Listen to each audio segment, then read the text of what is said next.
Eh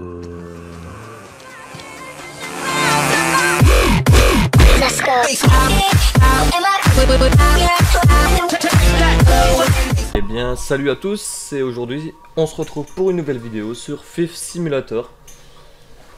Alors ce jeu est sorti hier. Il est sorti hier, oui. Je suis à 5 heures de jeu actuellement dessus et je voulais vraiment vous le faire découvrir. C'est un jeu de simulateur de cambrioleur. En gros vous incarnez un cambrioleur. Je trouvais que la mécanique du jeu était vraiment pas mal, mais il manque quand même pas mal de petits éléments qui feraient du jeu vraiment un bon jeu. Bah déjà vous allez voir, graphiquement ils auraient pu largement mieux faire. Donc on verra ça tout de suite ensemble.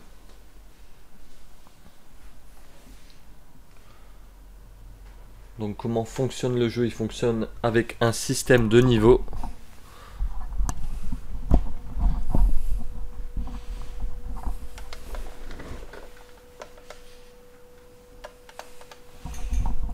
Hop, un peu long à charger aussi au premier chargement, après c'est plus rapide. Donc voilà. Donc là je suis sur le parking du vendeur quand on vole des objets. Donc je disais, il y a un système de level. Donc je vais retourner chez moi.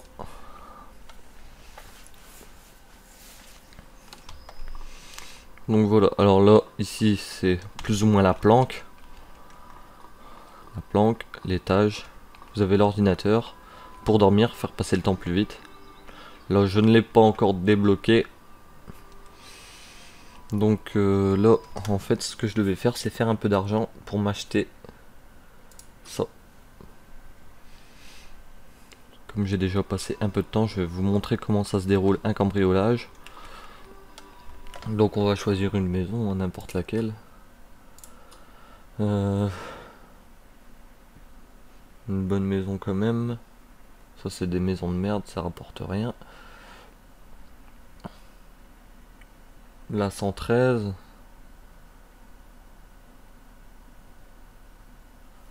Il n'y a personne de 9 h à 14 h. Ok, très bien.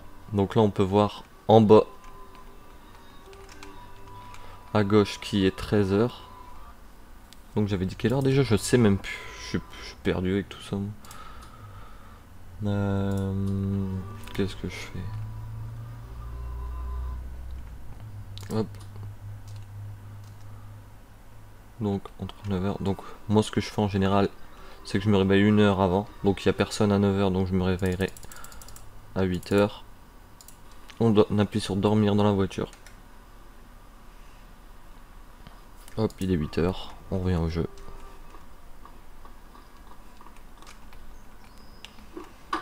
Donc je trouvais que le jeu il était vraiment bien pensé. Mais il est pas complet. Déjà graphiquement vous pouvez voir qu'il est pas au top. Et vraiment je trouve que bah je sais pas, c'est pas, le jeu il est pas assez fluide, assez instinctif si vous voulez. Vous allez voir ça pendant un cambriolage. Donc je sais même plus, c'est le 112, 113, je sais déjà plus. 113. À 9 h il n'y a personne. Donc vous pouvez voir une mini carte avec les numéros des maisons. Donc la vie elle est pas très grande.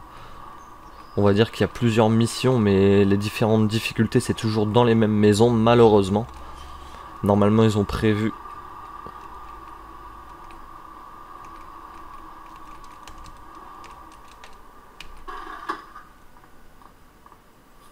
de faire quelque chose.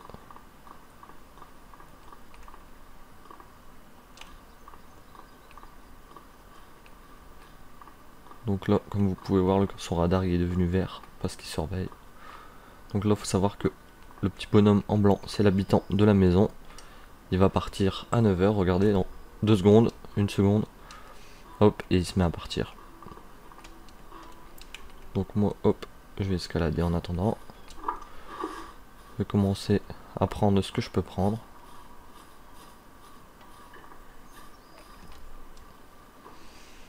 Donc voilà, on se retrouve à l'intérieur de la maison. On peut commencer à fouiller. Hein. Hop. Donc vous devez plus ou moins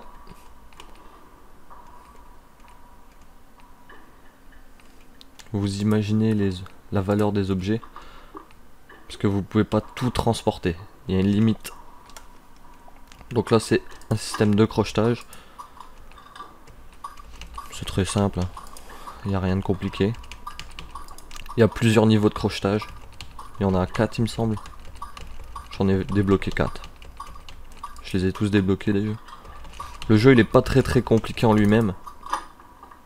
Mais ce qui est chiant c'est basé sur je dirais l'infiltration. Parce que franchement un faux pas et vous avez les flics au cul. Donc comme là je ne peux plus rien transporter.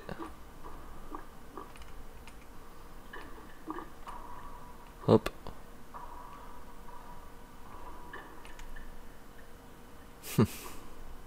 On va prendre ça. Par contre là, je vais essayer d'attendre que lui il passe. Parce que si on me voit sortir de la maison, ils vont appeler la police. Ah, il m'avait vu. C'est bon. Hop.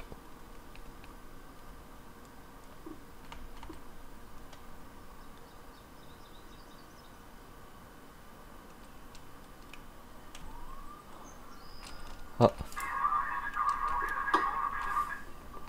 Bon bah maintenant vous allez voir comment ça se passe. Là la police a été prévenue. Donc moi ça va. Mais là ils sont marqués d'un point rouge. Normalement ils arrivent. Il faut pas qu'ils vous attrapent en fait. Parce que sinon vous pouvez pas fuir. Faut pas rentrer dans leur radar. Donc là bon bah voilà je suis déjà parti. Boutique de prêteurs sur gage. En fait je trouve que le jeu est malheureusement trop répétitif. Comme là bon j'ai pas eu grand chose. Hop. Comme vous pouvez le constater. Et j'ai toujours pas assez pour acheter mon coffre. Donc voilà. Donc après tout ça, on a les compétences. Un arbre de compétences. Donc là, il y aura du hacking. Là c'est pour améliorer le sac. Crochetage niveau 4 comme je vous disais. Estimation pour les bijoux. Démontage. Permet d'enlever l'alarme d'une voiture. Bah ça on n'y est pas encore. Mais sinon le jeu est très bien en lui-même. C'est un très bon concept. J'espère vraiment qu'il y aura des mises à jour. Après je vous le conseille vraiment. Je vous mettrai le lien dans la description. Donc après on peut voir que on a les différentes maisons.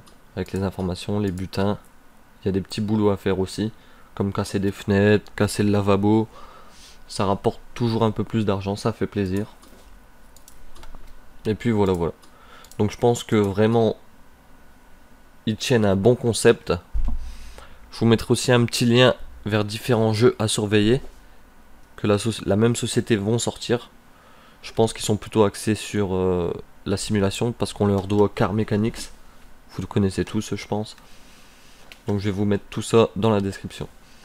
Donc bah si t'as aimé ma vidéo, n'hésite pas à mettre un petit pouce bleu, un petit commentaire et pourquoi pas t'abonner. Et je te dis à la prochaine pour une prochaine vidéo. C'était Psychosphinx et je te dis à la prochaine. Salut!